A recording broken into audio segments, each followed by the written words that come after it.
Bonjour, alors aujourd'hui commencent les oraux d'agrég externes et on va peut-être arrêter de parler justement de préparer à l'oral d'agrég externe parce que ça y est, les jeux sont faits on va dire et je propose de passer à des mathématiques moins agrégatives mais plus récréatives. Et ça faisait un moment que j'avais envie de parler des suites de Farey. C'est un joli sujet on peut en parler à tous les niveaux, c'est ça qui est extraordinaire, c'est vraiment exemplaire, c'est typique de l'arithmétique, de cette belle arithmétique qu'on aime, qu'on peut raconter presque à un enfant, on va dire à quelqu'un qui est en sixième, cinquième, et qui en même temps garde son mystère et partage des arcanes avec les hypothèses de Riemann et des choses qu'on n'a pas complètement comprises. Donc ça, il y a un énorme champ entre la simplicité des objets qu'on utilise et la profondeur qu'ils peuvent avoir. Voilà. J'espère que je l'ai bien vendu. Donc, qu'est-ce que c'est qu'une suite de Farey? C'est une suite finie pour chaque n entier positif. Par exemple, pour n égale 1, ça va être 0 sur 1 et 1 sur 1. Pour n égale 2, c'est 0 sur 1 sur 2, 1 sur 1. Alors, qu'est-ce que c'est? Vous avez compris, ça va être des entiers rationnels dont l'écriture rationnelle en quotient de nombres rationnels premiers entre eux, hein, d'accord.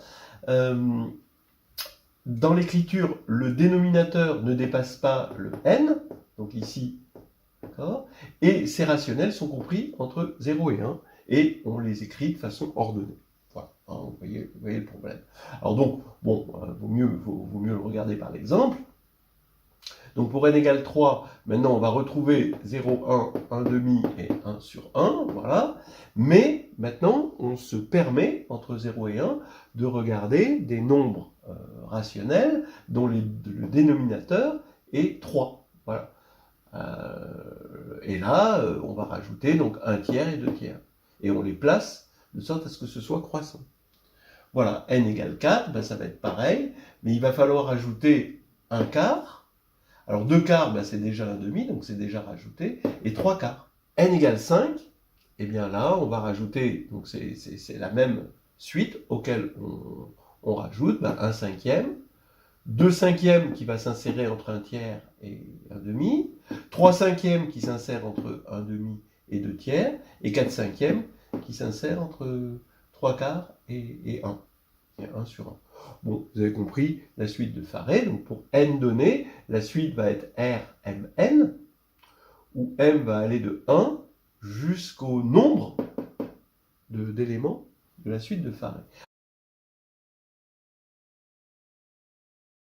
Alors le nombre de termes de la suite de Farey, c'est Ln. D'accord? Donc vous voyez que L1 c'est 2, L2 c'est 3, L3 c'est 5, L4 c'est 7. C'est incroyable. On dirait que c'est la suite des nombres premiers. Hein. L5, bingo. C'est 7 plus 4, donc ça va être 11. L6, ça va être 13. Là, on croit halluciner. Mais L7, il va falloir ajouter 6 à 13. Et là, ça va faire 19, donc il n'y a pas 17. C'est pas la suite des nombres premiers, et puis c'est pas toujours des nombres premiers, évidemment. Bon, donc c'était juste au début. Bon, alors, on a L0, on va dire par convention, c'est 1. Et en fait, qu'est-ce que c'est que Ln? Si on doit regarder cette suite par récurrence, si on cherche une formule de récurrence, Ln est égal à Ln moins 1, puisque regardez, on va passer de 3 à 4. Donc on prend, voilà, L3, et L4, c'est égal à L3, plus, qu'est-ce qu'on a rajouté? On a rajouté 1 quart et 3 quarts. Donc, mais pas 2 quarts, parce que 2 quarts, c'était déjà là. Donc, ce qu'on rajoute, c'est les fractions qui sont irréductibles, déjà avec un dénominateur 4.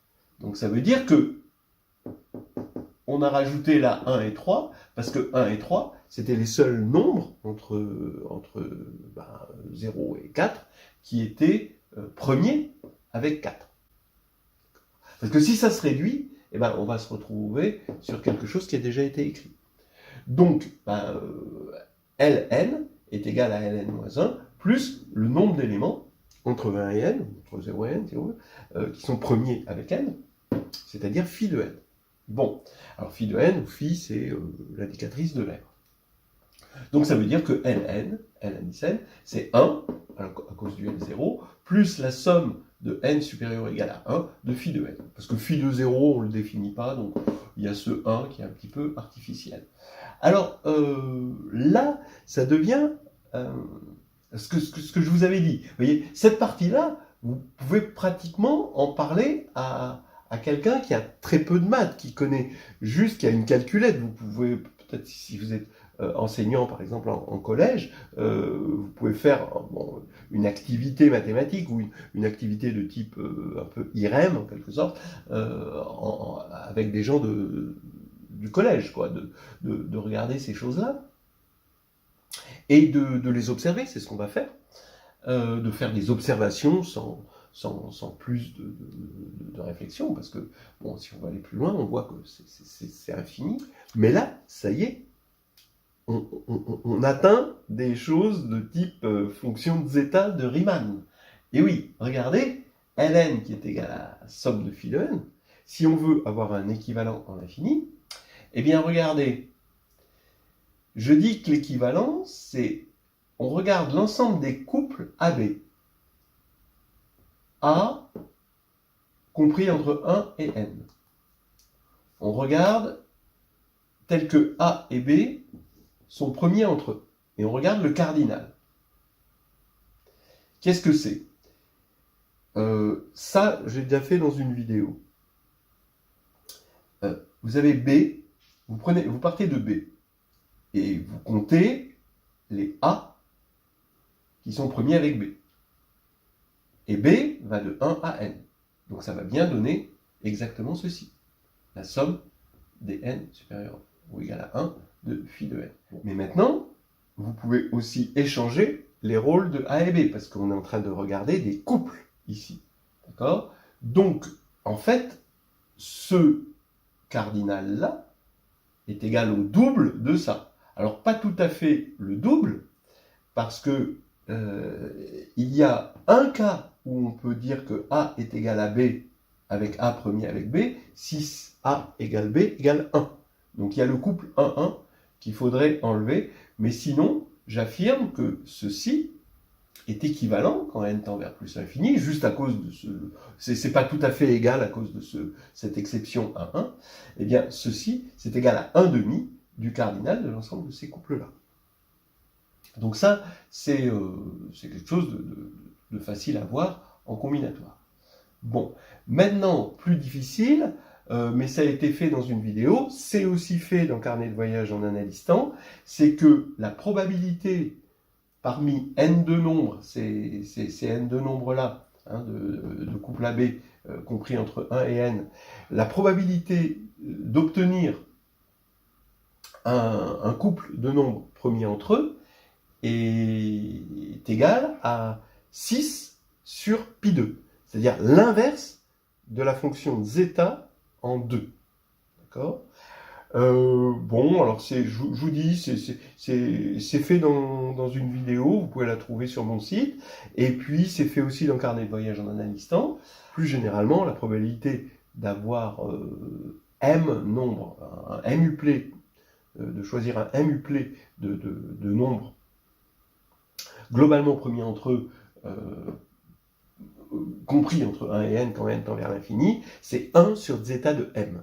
D'accord? Mais bon, alors ça, c'est pas toujours connu, mais 1 sur zeta de 2, bah, c'est 6 sur pi 2. Donc la probabilité, c'est 6 sur pi 2. Quand on divise par 2 à cause de la symétrie entre les couples, bah, ça va devenir 3 sur pi 2. Et comme c'était une probabilité, là, il faut multiplier par le nombre total, et donc c'est n2. Donc ça veut dire que le nombre d'éléments de la suite de Farey, on en a un équivalent, c'est 3n2 sur pi2. Pas mal? C'est déjà bien pour un début. Alors maintenant, allons-y sur... On va revenir à des petites constatations qu'on peut faire avec des enfants, quoi, pratiquement. Regardons deux termes consécutifs, h sur k et h' sur k'. Alors, quand je dis h sur k, ce sera toujours, bon, a priori, comme ça, des éléments premiers entre eux, donc des fractions réduites, quoi. H sur k et h' sur k', eh bien, on a toujours h'k. Alors, c'est des termes consécutifs, hein, donc lui est plus grand que lui, et il n'y a rien entre les deux, hein, dans une des suites de Farey. Eh bien, on va avoir h'k moins hk' est égal à 1. Donc, par exemple, regardez, vous allez avoir 2 fois 2 moins 1 fois 3, qui est égal à 1. Ici, vous avez 3 fois 1 moins 2 fois 1, qui est égal à 1. Ici, je sais pas, je vais prendre celui-là. 3 fois 2 moins 5 fois 1, ça fait 1. 5 fois 1 moins 2 fois 2, ça fait 1. Je sais pas, moi, 5 fois 2, 10, moins 3 fois 3, 9, ça fait 1, etc. Donc, voilà. Voilà, donc on fait cette constatation. C'est des constatations qu'on peut, je vous dis, faire avec des collèges, je pense. Voilà, travailler comme ça sur les fractions. Et en même temps, on va voir que c'est lié à des propriétés assez profondes de la géométrie des réseaux. Voilà. Autre chose, encore mieux, que je trouve beaucoup plus impressionnant encore, quand on prend 3 termes consécutifs de la suite de Farey, d'une suite de Farey pour un certain n donné, eh bien, 3 termes consécutifs, le premier c'est h sur k, le dernier c'est h' sur k', et celui du milieu c'est h seconde sur k seconde, eh bien, h seconde sur k seconde est égal à h plus h' sur k plus k', qui est quand même vraiment encore quelque chose d'extrêmement étonnant. Alors regardons ça. Lui, par exemple, 2 cinquièmes, eh ben, c'est 1 plus 1 sur 3 plus 2. C'est vraiment étonnant. Ici, par exemple, vous avez 2 tiers, c'est 1 plus 3 sur 2 sur plus 4. 2 tiers, c'est 1 plus 3 sur 2 plus 4. Mais cette fois-ci, c'est après réduction. Parce que là, ça va faire 4 sixièmes, donc 2 tiers. Voilà. Bon, eh bien, voilà. Donc là, maintenant, je propose... Donc là, la preuve de Ln, bon, bah ça, si ça vous intéresse, vous pouvez regarder cette vidéo ou voir ça dans le carnet de voyage en un instant. Mais pour ces deux théorèmes, voilà, le but de cette vidéo, c'est de démontrer ces deux théorèmes.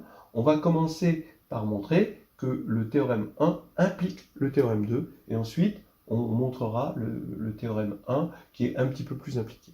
Alors on va montrer que le théorème 1, c'est-à-dire le fait que ça fois ça, moins ça fois ça, ça fait toujours 1 hein, dans des termes consécutifs, implique le théorème 2, c'est-à-dire que lui va se retrouver être obtenu par la somme des numérateurs de ça sur la somme des dénominateurs, qui n'est pas toujours irréductible, hein, comme on a vu ici.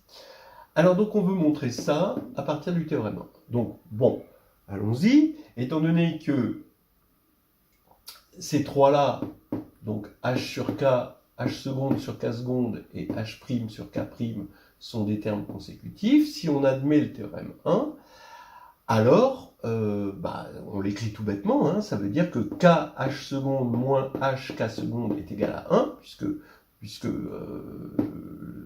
h seconde sur k seconde est consécutif à h sur k, et que moins k' h seconde plus h' k seconde est égal aussi à 1, pour la même raison pour ces deux-là. Bon, alors maintenant on a ça, et bien on va regarder ça comme un système de paramètres h, k, h', k', et d'inconnus h seconde, k seconde. C'est un système linéaire. Donc on va faire ça par l'élimination. J'élimine k seconde. Comment j'élimine k seconde? En multipliant par h' ici, en multipliant par h ici, et en additionnant. Donc le membre de droite, ça va être h plus h', et le membre de gauche, on a éliminé k', on va pouvoir mettre h seconde en facteur, et on va avoir h'k moins hk'. Voilà. Et de la même manière, on obtient k seconde, facteur de la même chose, donc évidemment, là on va multiplier par k' ici et k ici, et on a k plus k'. Donc maintenant, même si ceci n'est pas supposé égal à 1, d'accord, eh bien, on sait que quand on va quotienter ça divisé par ça, il va y avoir élimination et il va rester ça. Donc on a bien prouvé ce que l'on voulait. Voilà. Il reste maintenant plus qu'à montrer le théorème 1. Alors, la preuve du théorème 1 puis théorème 2, c'était quand même assez facile. Ça pouvait se faire avec des méthodes de système linéaire, style seconde, je pense. Mais là, le théorème 1, là, c'est un peu plus difficile. Là, on passe plus à la licence parce qu'il va nous falloir un peu de langage matriciel et du déterminant. Alors, regardez, on va travailler dans des réseaux. Bon, des réseaux, c'est-à-dire juste là, Z2, donc c'est des points entiers, l'ensemble des points entiers, la coordonnée entière du plan. Et on va faire, voilà, la preuve va avoir une petite saveur Minkowski, c'est-à-dire faire de la géométrie des réseaux. Mais attention, c'est du Minkowski, mais du Minkowski light. Bon, regardez, donc ici, je vais interpréter dans le réseau Z2 cette suite de Faré là. C'est quoi? Je vais, puisque les dénominateurs sont tous inférieurs à 4, eh bien, je vais rester à l'intérieur de ce carré, parce que comme les dénominateurs sont inférieurs à 4, ça veut dire que x, qui va être le dénominateur, ça va être inférieur à 4, et comme les nombres sont inférieurs à 1, c'est-à-dire que y, le numérateur, puisqu'on va calculer des pentes, et les pentes c'est y sur x, eh bien y va être inférieur à x, qui est inférieur à 4, donc on est bien dans ce carré-là. Maintenant, regardez, vous avez ici, on va avoir les 7 pentes, ici, correspondant aux 7 éléments de la suite de Faré, voilà 0 sur 1, voilà 1 sur 4, 1 tiers, 1 demi, la pente 1 demi, la pente 2 tiers, la pente 3 quarts, et la pente 1. Voilà. Bon, alors maintenant, qu'est-ce qu'on va faire avec ces pentes? On est en train de regarder deux éléments consécutifs. Donc on est en train de regarder deux pentes consécutives. Et donc là maintenant, j'introduis lambda. Bon, c'est un réseau, vous n'avez pas besoin de savoir ce que c'est qu'un réseau, et la théorie des réseaux, mais j'appelle lambda l'ensemble des z combinaisons linéaires de hk, h'k'. Donc j'ai pris l'exemple ici. Voilà donc ça, cette pente, c'est h sur k. Donc ici, je vais avoir k en abscisse et h en ordonnée. Et cette pente-là, c'est h' sur k'. Donc ici, je vais avoir k' en abscisse et h' en ordonnée. Et je regarde les points de coordonnées h sur k, h' sur k'. Et je vais regarder ce réseau-là, lambda, l'ensemble des z combinaisons linéaires de ces deux points, donc ici, de ces deux points-là, ici. Et je vais montrer que, dans un premier temps, ce que je veux montrer, c'est que lambda, c'est exactement égal à z2. Alors, la première chose que je peux remarquer, c'est que les seuls points entiers du parallélogramme P engendré par ces deux vecteurs, ce sont les sommets du parallélogramme. Alors pourquoi? Alors, regardez, j'ai dessiné ici, voilà, j'ai repris ces deux vecteurs. Là, je regarde le parallélogramme engendré par ces deux vecteurs. Bon, il est très mal dessiné, mais bon, on imagine. C'est le parallélogramme. Et j'affirme que les seuls points entiers du réseau, ce sont les sommets. Il n'y a pas d'autres points ici à l'intérieur. Pourquoi? Alors, je dessine ici en pointillé le demi-parallélogramme, que je reprends ici en pointillé là. Supposons que j'ai quelque part un point entier, que je mets par exemple là. Alors, comme le parallélogramme est symétrique ici, je vais avoir à chaque fois un correspondant à l'intérieur de ce demi-parallélogramme. Donc, il suffit que je montre que je n'ai pas de point entier du réseau, parce que le symétrique d'un point entier, c'est un point entier. Il suffit que je montre que je n'ai pas un point entier du réseau dans le demi-parallélogramme. Mais étant donné que, d'une part, h sur k est irréductible, est une fraction irréductible, eh bien, je ne vais pas avoir de point entier du réseau entre ce point-là et ce point-là, d'accord, entre 0 et... Parce que sinon, ce serait contraire à l'irréductibilité de la fraction, voilà. Et d'autre part, comme les deux entiers dans la suite de Farey sont consécutifs, il ne peut pas y avoir de point à l'intérieur, strictement à l'intérieur, d'accord, sinon j'aurais une fraction de la suite de Farey qui viendrait s'intercaler entre les deux. Or, ils sont consécutifs. Donc, ce sont des sommets plus ce sommet-là. Voilà, à cause de la symétrie. Bien, alors, maintenant, avec ça, on va pouvoir démontrer que lambda est égal à Z2. Donc, que tout couple d'entiers peut être Z combinaison linéaire de ces deux vecteurs. Voilà. Comment on va montrer ça? D'abord, soyons raisonnables.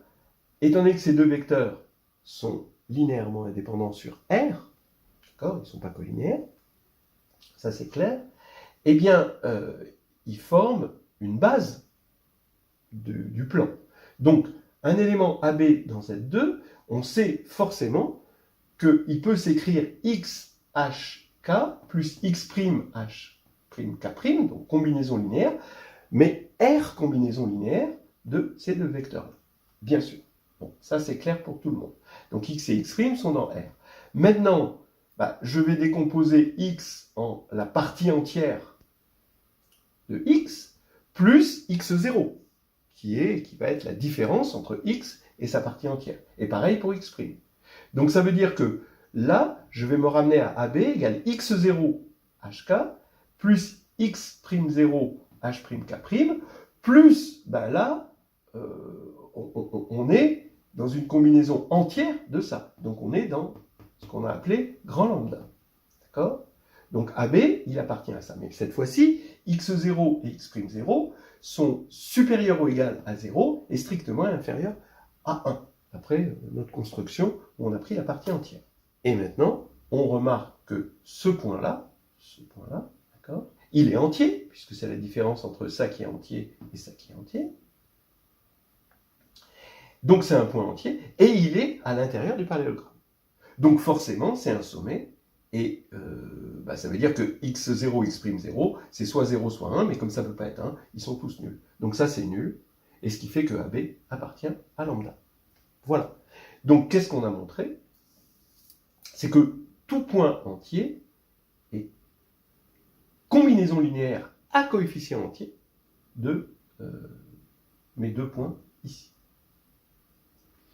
Alors, je vais prendre deux cas particuliers, ça me suffit, puisque je suis dans le plan, et les deux cas particuliers, c'est la base canonique, AB égale 1, 0, et AB égale 0, 1.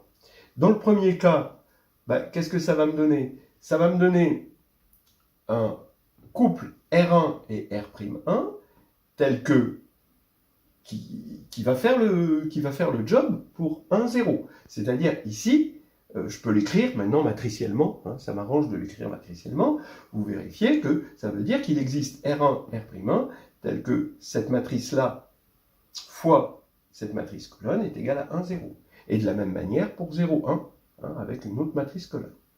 Maintenant, j'appelle grand H cette matrice, et grand R, la matrice des colonnes R1, R'1 et R2, R'2. Donc ces deux matrices carrées, ce sont deux matrices à coefficient entier, d'accord? C'est pour ça qu'on a fait tout ce boulot.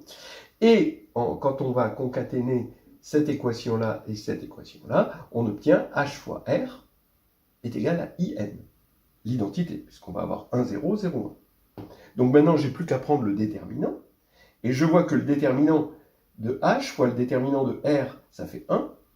Donc ça veut dire que le déterminant de H, c'est un inversible de Z, puisque le déterminant de H et le déterminant de R sont dans Z, et donc ça veut dire que det de H est égal à plus ou moins 1. Mais forcément, quand j'ai décidé de faire H' K moins K H', c'est strictement positif, parce que lui est plus grand que lui. Du coup, on voit que ce déterminant HK' moins H'K, il est négatif à cause de ça, et donc il est égal à moins 1, ce qui va nous donner que H'K moins H'K' est égal à 1, comme annoncé, et on a démontré le théorème 1.